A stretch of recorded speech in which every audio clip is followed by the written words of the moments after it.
Olá, eu sou Nícia de Oliveira, sou jornalista e faço parte da equipe do site de notícias Região Tocantina. Esta é a primeira entrevista neste formato audiovisual que o site realiza, uma das novidades para 2022. Este ano também iniciamos o nosso financiamento coletivo. Esta é uma forma que encontramos de você também poder contribuir com essa iniciativa de jornalismo independente na nossa região. Agora, sem mais delongas, eu vou falar sobre a nossa primeira entrevistada de 2022. Ela que teve um papel fundamental no desenvolvimento do ensino público de qualidade no Maranhão e também foi a primeira reitora da Universidade Estadual da região Tocantina, no Maranhão, a UEMA-Sul.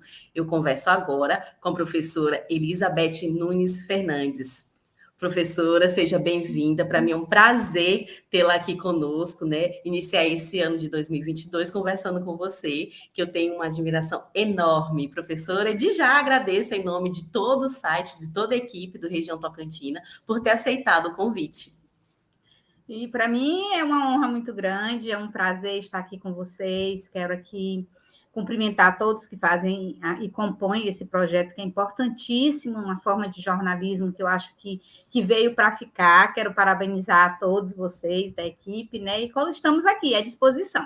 Obrigada pela honraria de ser a primeira nesse projeto, né, pioneiro.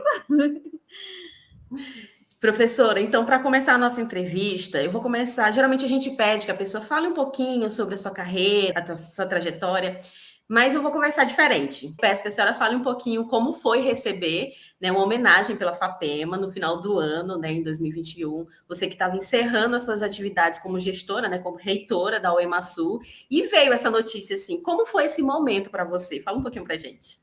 Bem, foi de surpresa, uma grata surpresa. Na verdade, o prêmio, né, o prêmio FAPEMA, é uma festividade que vem de muitos anos, os anos de FAPEMA, que acontece, e a gente chama no meio científico o Oscar, né, da ciência no Maranhão. É uma ideia que é copiada, inclusive, por outras FAPs, né, por outras fundações de apoio à pesquisa. A FAPEMA é pioneira nisso, então fazia parte da programação, né, e da agenda da reitora ao longo dos 5 anos que eu fiquei no reitorado, sempre vinha o convite, né, os gestores participam. E o ano passado, ou aliás, no ano 2020, né, nós já estamos em 22, no 2020, por conta da pandemia, este prêmio aconteceu totalmente remoto, né, e 21, por conta das condições, já podendo, né, fizemos ele novamente, retornou à presencialidade. Então, estávamos lá, claro, dentro de uma temática extremamente importante, que aí eu quero ressaltar que o Prêmio FAPEMA de 2021 era em homenagem às mulheres na ciência. Então, era um momento extremamente importante, as homenageadas foram 2 professoras, 3 professoras, na verdade, a professora Angélica, né, que é do IFMA, daqui de Imperatriz, a professora Zafira, que faleceu há pouco tempo, né? E a professora Luciane, a Zafira, que era professora da UEMA, e a professora Luciane, que era professora da UFMA também, que faleceu. Então, assim, são 3 grandes mulheres, né, importantíssimas para a ciência do Maranhão, do Brasil e do mundo, por tudo que elas fazem, né? Como mulher, a gente sabe perfeitamente o que é ser mulher e o que é ser uma mulher cientista, pesquisadora, essas coisas todas, os desafios que nós temos. E então, assim, estávamos lá para homenageá-las. E, olha, a grata surpresa, teve eles resolveram fazer uma homenagem especial às mulheres, né, que tinham uma importância, né, além daquelas que estavam sendo homenageadas do prêmio, né, e eles escolheram 4 mulheres, né, de cada uma das instituições de ensino, e que eu estava lá juntamente com a professora Rita, da UEMA, a professora Maria Tereza, que é da UFMA, a professora Natilene, do IFMA, e a mim, né, professora Elizabeth, né, da UEMA-Sul. Então, para mim, foi uma surpresa mesmo. Fiquei na hora, primeiro que a premiação não constava na programação, então eles fizeram mesmo como surpresa, né? E aí, início, assim, a surpresa foi maior ainda, porque dias antes, uns 15 dias antes, a gente tinha tido a última reunião do Conselho Universitário, né, que é o Conselho Universitário do Maranhão, que é um órgão criado, né, pelo governador Flávio Dino, onde todas as instituições de ensino superior participam. E na última reunião havia sido foi colocado para o Conselho uma homenagem, uma comenda, a criação de uma comenda, que é exatamente da professora Luciene, que tem o nome dela, e neste mesmo dia, nesta reunião lá, houve a indicação, né, do meu nome, do professor Expedito, né, como sendo os primeiros a receber essa comenda. Então, ali, eu achava que as homenagens, né, para a nossa gestão e para o nosso trabalho tinha sido coroado pelo Conselho Universitário, né? Então, quando veio o prêmio da FAPEMA, quer dizer, assim, não é o prêmio, na verdade, a homenagem, então isso ainda deixou ainda mais surpresa ainda. Então, assim, ficamos muito felizes, a gente fica muito honrados, porque assim, não é um trabalho só meu, ali eu sei que é um trabalho que representava assim, toda a equipe, todos nós que acreditamos em tudo e trabalhamos para fazer o que a UEMASul é hoje. Peço que a senhora fale, então, um pouquinho sobre a sua chegada em Imperatriz. Porque quando você chegou, não era o EMASul. Na verdade, era a SESI e o EMA. E você se envolveu nessa luta, que era a luta pela autonomia da universidade, que depois virou o EMASul, né? E, enfim, tem esse papel muito importante na nossa região. Então, fala um pouquinho como foi, assim, o seu envolvimento, a sua chegada em Imperatriz e se deparar com essa luta que já, na verdade, já existia, né? E que foi só tomando corpo com o decorrer dos anos. Na verdade, isso eu sempre falo assim, que a minha vida para a Imperatriz, ela tinha um propósito, acho que um propósito de vida mesmo, porque assim, na realidade eu fiz o concurso à época, né, para o ingresso para o ensino superior no SESI, né, que na época era o EMA, né, SESI, o EMA, o Centro, né, de Estudos Superiores de Imperatriz. E eu, dentro da minha vida profissional, fiz curso técnico, curso de Química, e assim que eu terminei o curso, foi a época da implantação da Vale do Rio Doce em São Luís, né? Eu sou ludovicense.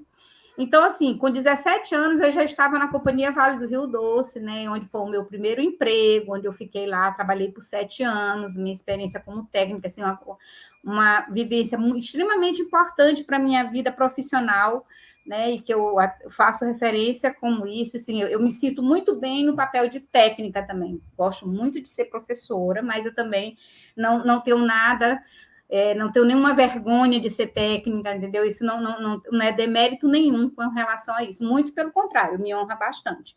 E aí eu fiz o concurso para a UFMA e era técnica da UFMA, então, assim, minha vida profissional é muito dentro de uma universidade.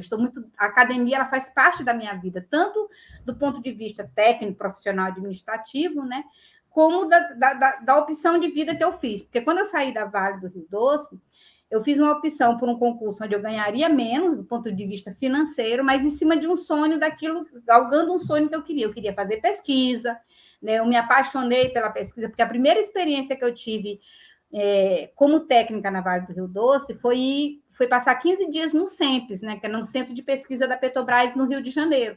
Ali eu me encantei pela pesquisa, entendeu? Então, ali eu descobri, ainda jovem, com 18 anos, o que eu queria ser da vida, né? Eu digo, eu quero ser pesquisadora, eu quero estar neste mundo aí. E a Vale foi muito importante para mim, mas ela não me permitiria isso, porque a questão de estudar, é outra dinâmica de trabalho que você tem. E aí eu fiz o concurso para ser técnica da UFMA, fui trabalhar em um laboratório de pesquisa da UFMA, né, laboratório de química que estava sendo implantado à época também, com apoio da FAPEMA. Então, como as coisas se repetem, né? E no decorrer disso, eu fiz meu mestrado, houve o concurso para o Centro de Ensino Superiores de Imperatriz, né, o SESI, o EMA, e eu fiz, que seria aqui, né, Imperatriz. E aí o concurso demorou, a época demorava muito, já tinha passado muito tempo, já tinha completado 2 anos do concurso, ele foi renovado e eu passo para o doutorado, na seleção do doutorado. E aí eu tive que decidir a época, né? Fui na época no setor de concursos, eles disseram, olha, não tem previsão de chamada, então eu segui minha vida, digo, eu vou fazer meu doutorado. Quando eu estava fazendo doutorado, com um ano que eu estava fazendo doutorado, eu fui saiu a nomeação, eu vim, tomei posse, né? E solicitei para continuar o doutorado. Na época, o departamento de Química e Biologia me liberou, e assim que eu terminei o doutorado, eu retornei para cá. Quando eu retorno para Imperatriz, onde eu teria que assumir agora dentro do SESI, tinha a questão de ser técnica em Química na UFMA, que era em São Luís. E eu não poderia estar em 2 lugares, né? E aí, assim, qual seria a solução para isso? À época, eu procurei o diretor, que era o professor Jefferson, né, da UFMA, e ele estava exatamente, coincidentemente, por isso que eu digo que é um propósito, coincidentemente, estava a época a reviravolta do Reúne, de ampliação dos cursos, né, na esfera federal, e tinha um projeto de um curso de engenharia de alimentos. E aí o professor Jefferson falou, olha, aqui não tem espaço para químico hoje, mas tem um projeto que se você quer criar um curso para que você possa trabalhar nele, eu digo agora, meu nome é pronto. Então foi isso, né? Eu participei do projeto pedagógico, da criação deste curso, recebemos a comissão do MEC, e aí foi quando eu vim também transferida, né? Consegui juntar as duas coisas, né? Continuei na UFMA, no projeto de implantação, então eu participei de toda essa fase dentro da UFMA, dessa criação do curso de engenharia de alimento, de jornalismo, né, e de enfermagem, que foram os 3 primeiros cursos que vieram. Então, essa minha vida e essa minha trajetória junto com a educação de Imperatriz, do avanço da educação de Imperatriz, é muito firme nesse aspecto, entendeu? Então, quando eu cheguei no SESI, já havia, claro, como você bem colocou, essa questão da autonomia, existia um movimento Autonomia e Luta, muitas pessoas, comecei a conhecer pessoas, né, que já tinham passado por ali, a exemplo da nossa saudosa Anice Rejane, né, que tinha uma trajetória de luta como aluna Coivumo Alcindo, então vários alunos que já tinham passado por ali, que tinham toda uma trajetória, né, o Renan, então muitos dos nossos colegas que hoje estão aí, né, que Carlos Lim, enfim, inúmeros nomes, eu não quero nem dizer, né, mas são pessoas, né, e os professores também que tinham essa luta. Então, eu participei em alguns momentos, eu estive junto com eles em discussões, porque, assim, realmente eu sou uma pessoa de posicionamento. Eu tenho um lado, né? Neutro, para mim, é só mesmo sal derivado de ácido forte e base forte. Então, a neutralidade não faz parte do meu, né? Então, eu tinha uma trajetória com isso, assim, um posicionamento, e me coloquei. Eu não contribuí como outros colegas já tinham, numa luta de tanto tempo, mas, assim, já cheguei me agregando a este movimento. Muito bom, professora, assim, ouvir um pouquinho da sua história. E fazendo uma comparação, né, entre a Elizabeth Ludovicense, né, e essa Elizabeth imperatrizense, né, inclusive, para quem não sabe, a professora é imperatrizense, recebeu o título de cidadã imperatrizense, então ela é imperatrizense também. Então, assim, se ela consegue fazer uma comparação e até evoluções, né, porque, assim, na nossa vida, a gente às vezes muda de opinião, a gente faz a autocrítica, né? A gente se analisa e a gente aprende muito, né? No decorrer, até mesmo com os nossos erros a gente aprende, talvez até mais com os nossos erros, né? Então, assim, a senhora consegue fazer essa comparação entre a Elizabeth que chegou de São Luís e a Elizabeth Ludovicense, né? A técnica que trabalhava na Vale do Rio Doce, e a Elizabeth que já foi reitora de uma universidade. Bem, isso assim, a primeira coisa que eu tenho a dizer para vocês, se perguntasse assim, você faria tudo de novo, tá? Assim, a minha família, eu sou muito ligada à minha família, extremamente. Então, aqui está em Imperatriz, do ponto de vista familiar, para mim é muito sofrido nesse sentido, né? Porque eu sou de uma família grande, que se reúne, eu sinto falta das reuniões do final de semana, de estar junto, aquela coisa toda. Mas aqui, assim, ganhei grandes amigos, fiz muitas amizades, tenho pessoas muito queridas, é uma cidade que me conquistei, são pessoas que fazem parte da minha vida, né? E que eu já tenho uma trajetória aqui, eu vim para cá já com um filho, mas eu também tive uma filha aqui, imperatrizense, né? E sim, Imperatriz passou a fazer parte da minha vida quando eu falo para você, assim, dentro desse propósito. Eu sou de uma família onde a educação sempre foi tratada com muita importância para nós, como uma forma de transformação de nossas vidas. Os meus pais, eram pessoas que viviam na zona rural do município de Chapadinha. Então, assim, eu sei perfeitamente o que a educação faz com a vida das pessoas. Então, nós somos 9 irmãos, né? Desses 9 irmãos, nós temos 5 ou 4 que são doutores, que chegaram, né? Que são professores universitários. Então, a educação, ela está muito presente na nossa vida, tanto da vida profissional de muitos de nós, né, que estamos, então, a vivência, o convívio dentro da universidade e instituições de ensino é muito forte para nós, entendeu? Então, ter uma missão dessa, claro, você almejava ser reitora, eu nunca nem pensei na vida em ser reitor, nunca. Eu, assim, não, até porque quando eu entrei na universidade, o meu papel, assim, o meu foco mesmo foi a questão dentro da academia, era a questão do ensino e da pesquisa, entendeu? Então, eu vivia dentro deste mundo, né, me posicionando, é claro, eu sempre fui uma pessoa de posição, sempre fui uma pessoa de colocar, né, de buscar os direitos, buscar a valorização dos professores, porque é importante a gente colocar isso, né? A qualidade do ensino, as condições, as estruturais são importantes, sim, se a gente for ver o quanto que estruturalmente nós evoluímos, isso é inquestionável, né? Então, assim, o que mudou da Elizabeth, que chegou aqui para a Elizabeth que está hoje, é exatamente isso, é aquela pessoa que sabe que teve um papel, né?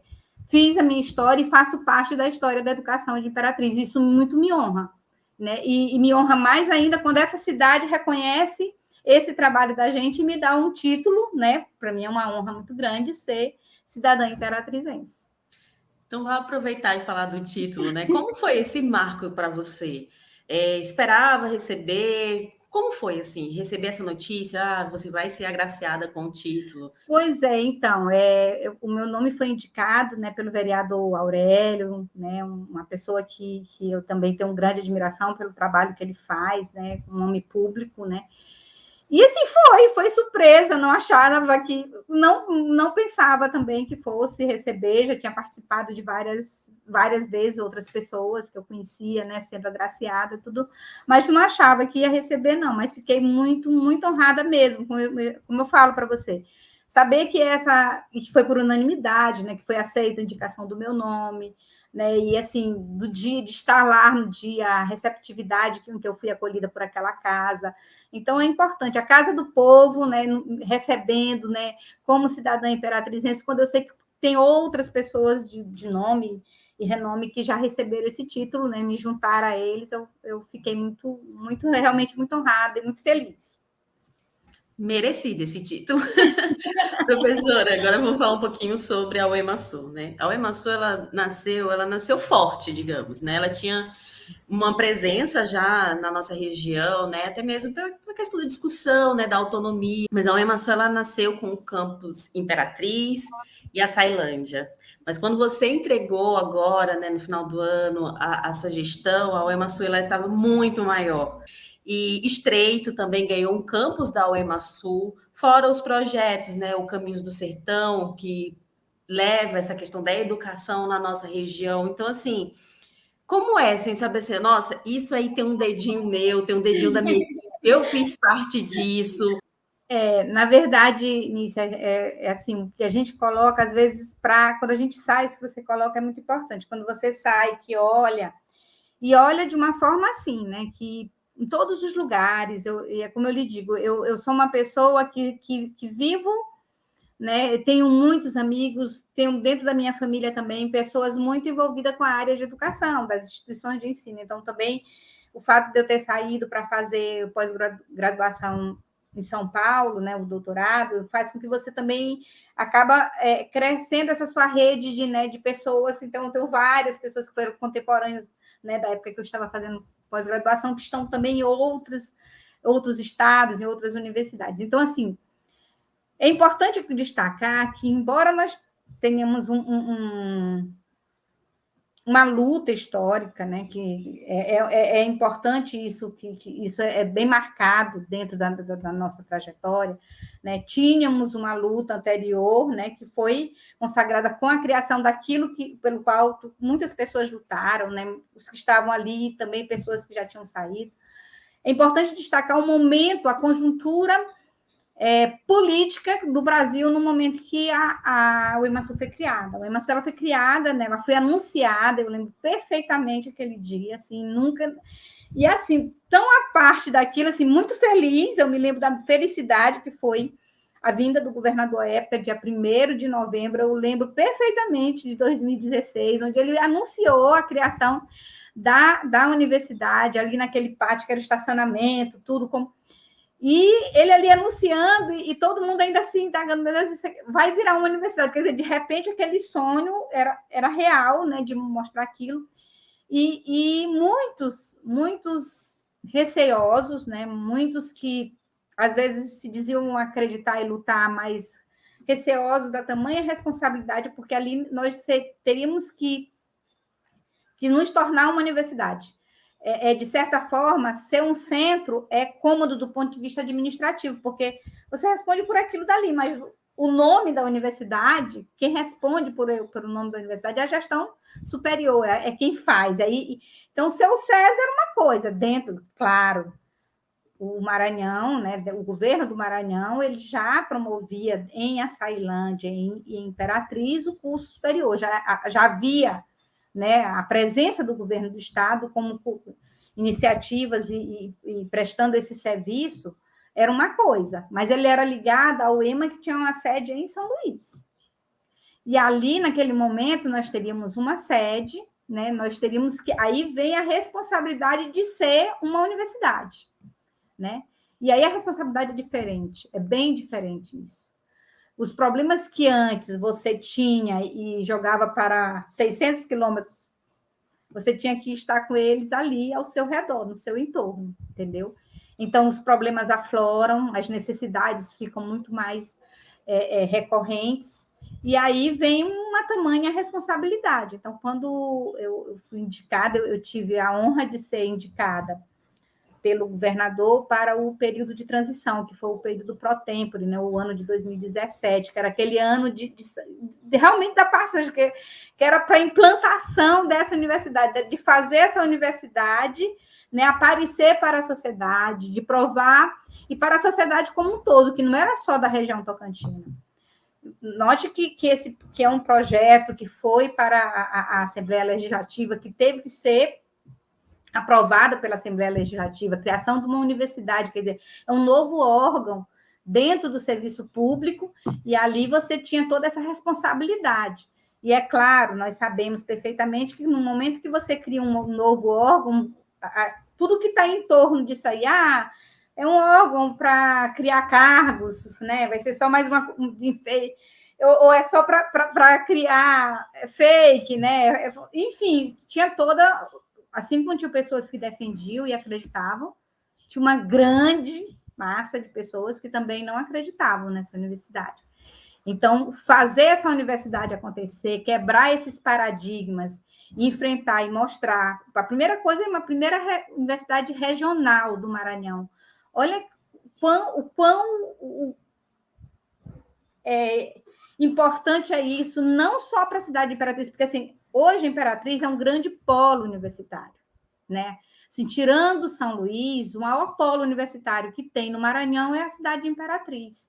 Então, isso é extremamente importante para a cidade de Imperatriz. Mas é extremamente importante para toda a região Tocantins, os 22 municípios. Então, assim, dentro desse contexto, nós buscamos melhorar e ampliar esse ensino superior. É como você mesmo colocou. Já tinha Açailândia, as melhorias que aconteceram, como a população de Açailândia, né, se apropriou dessa nova universidade. Veja o movimento que eles fizeram pelo curso de Direito, não sei se você acompanhou, né, a cidade toda se mobilizou por um curso de Direito. Então, isso mostra quando a sociedade ela absorve essa universidade. E é esse o papel, é isso que eu defendo isso com muita garra com relação a isso. A universidade pública ela tem que ter esse importante papel para a sociedade.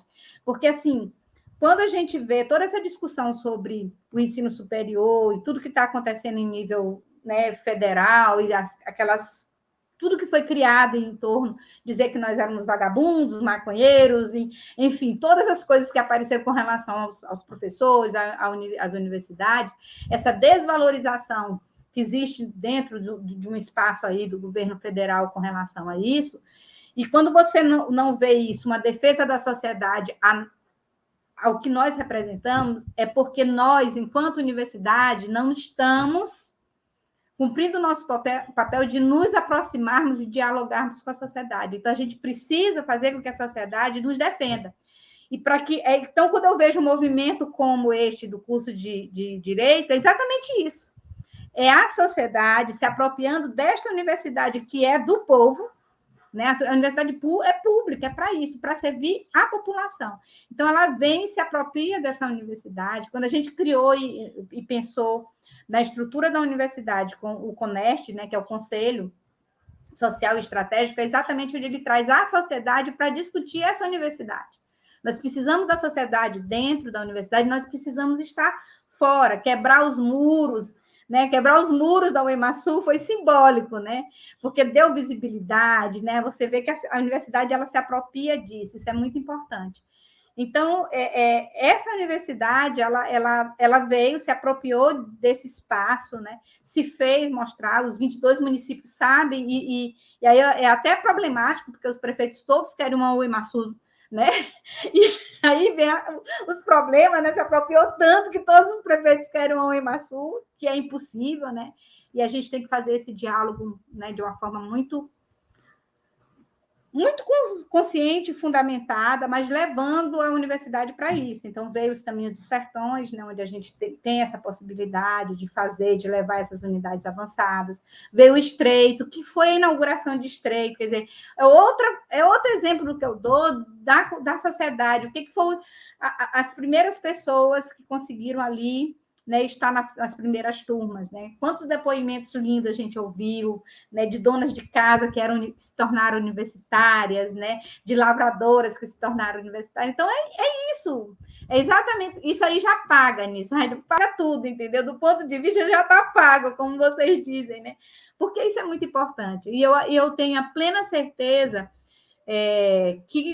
que assim, é a satisfação de ver quando a gente é homenageado pelo Conselho Universitário, que reconhece esse trabalho que nós fizemos, quando a gente apresenta, eu lembro perfeitamente no dia da inauguração do Centro de Ciências Agrárias, do prédio, né, da emoção do governador vendo o vídeo dos 5 anos da UEMASU.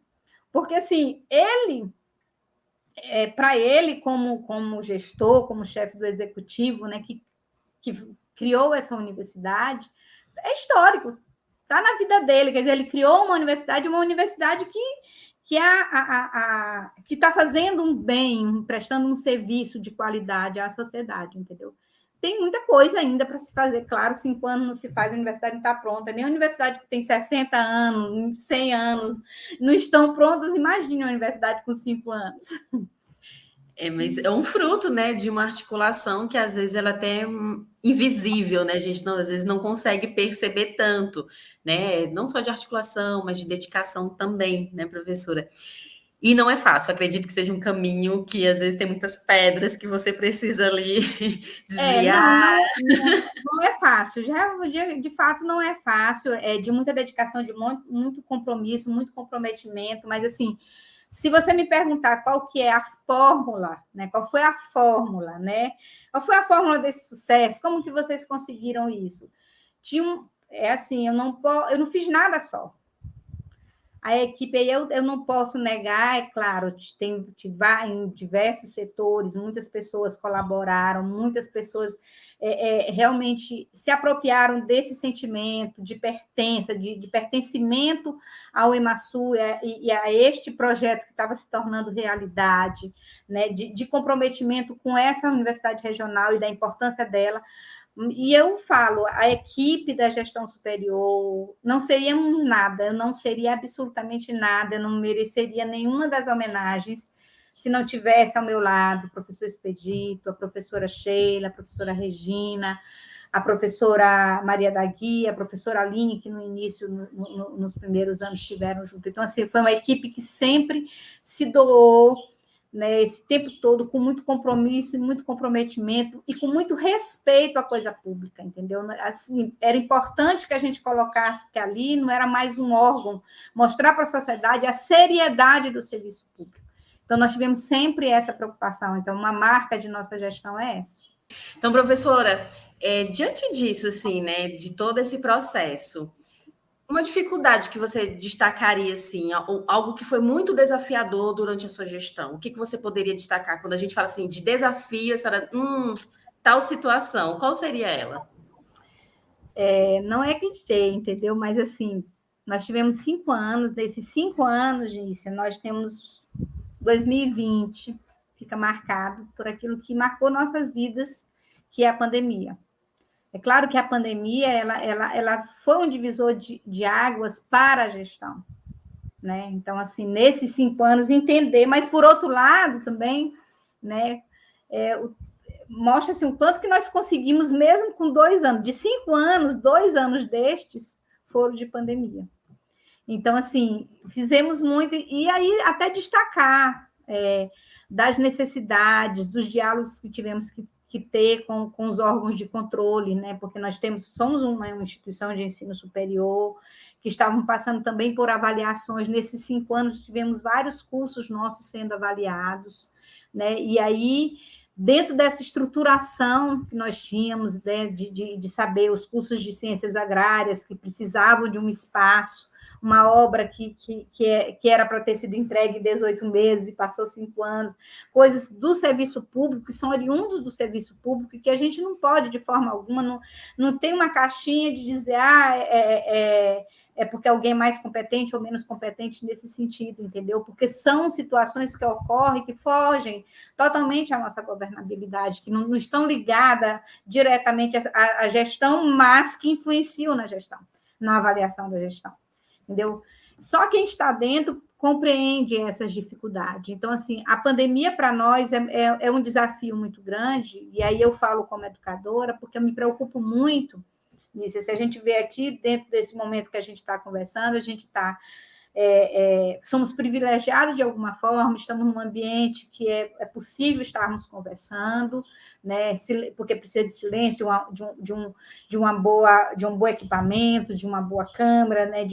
Enfim, nós conseguimos dialogar perfeitamente, fazer isso. E muitos dos nossos estudantes, eles não têm essas condições.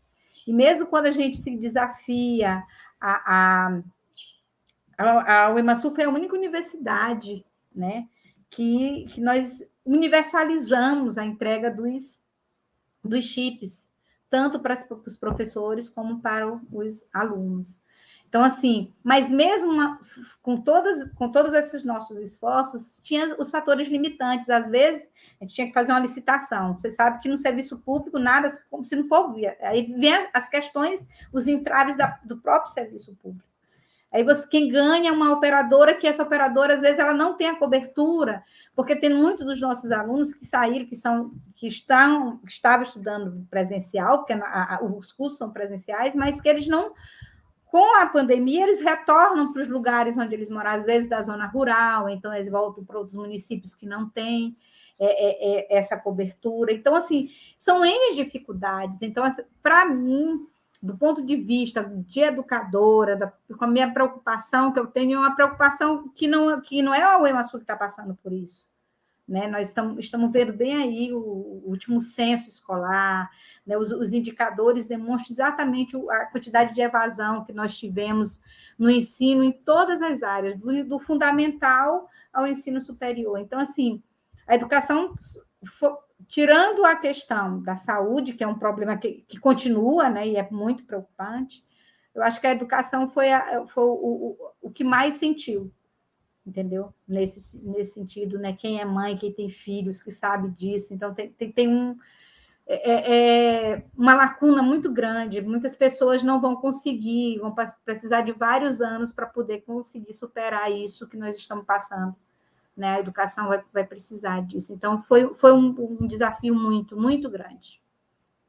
Com relação às aulas presenciais, professora, ainda hoje é algo muito cobrado, né? E acredito que tenha sido assim um ponto, acho que mais desafiador. Acho que até é difícil falar assim, mais desafiador, porque tudo sempre foi muito difícil, né? Nesse período pandêmico. Mas assim, a questão das aulas presenciais, né? Essa cobrança, que não só na UEMASU, né? Pelos alunos da UEMASU, mas todas as instituições, né? e diversos níveis, né, da educação, passava por essa questão, assim, tá, quando é que vai voltar, como é que vai ser, porque os bares reabriram e as universidades, né, e as aulas presenciais, assim, como foi lidar com isso, assim, nesse período?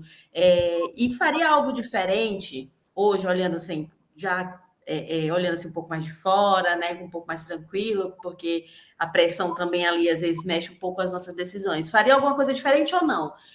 Manteria mesmo todas as decisões que foram feitas, né, nesse período, e fala um pouquinho também dessa cobrança. Então, nós estamos passando por uma fase assim incrível. Eu estava vendo agora há pouco, outro dia, vendo a caderneta de vacinação dos meus filhos, é enorme. Tem uma da minha filha que é frente e verso, tudo.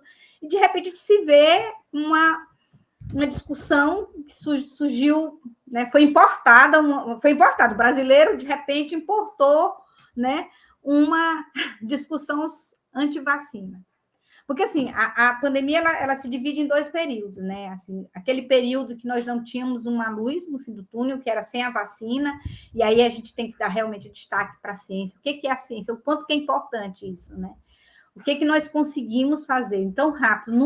Nunca tinha sido feita uma vacina com tanta rapidez como foi feita, né? Então, quantas pessoas se dedicaram, quantas pessoas perderam suas vidas, né, para conseguir isso. Então, hoje a gente está vacinada, eu estou com 3 doses, né? Então, assim, muita gente, né, é aquela coisa, vamos para a 4ª e o braço está aqui pronto para quantas quiserem, entendeu?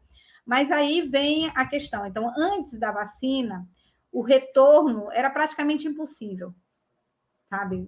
Não tinha, porque assim, por mais que eu sinta e avalie todas essas dificuldades, né, e sou solidária a essas pessoas que tiveram essas dificuldades, né, por conta, e muitas pessoas tiveram que realmente trancar cursos, né, outras desistiram, outras não se adequaram ao ensino remoto, e eu compreendo, é totalmente compreensível e sou sensível a toda essa situação. E compreender que nós tínhamos ali 2 direitos, o direito à vida e o direito à educação, né? E que eles estavam caminhando ali. O que nós tentamos naquele momento, né, foi colocar o ensino emergencial, né, remoto, que tem perdurado até hoje, né? E aí vem a cobrança, com certeza, agora, depois das vacinas, né? Vem as discussões que estão aí dentro do contexto nacional, de algumas universidades, vão pedir, né, a questão. Agora tem a vacina, mas aí tem um grupo de pessoas, questões ideológicas ou não, que não querem vacinar, né? Aí vão pedir o passaporte vacinal, não vão pedir, são discussões hoje que dentro das universidades se faz muito sobre isso, né? O retorno, né? Como se dá? Algumas universidades já estão, as particulares foram as primeiras a retornar. A reitora da Universidade de Selma, ela fez na última reunião do CONUNE, né, que foi do Conselho Universitário, ela fez uma explanação de mais de 1 hora mostrando todas as dificuldades, todos os desafios que tiveram para fazer esse retorno, porque o retorno também não é fácil. Não é fácil, não pense que é um retorno fácil, porque existe uma resistência por parte dos professores, existe uma resistência por parte de alguns alunos, assim como tem a cobrança por vir, tem aquela cobrança por também não vir.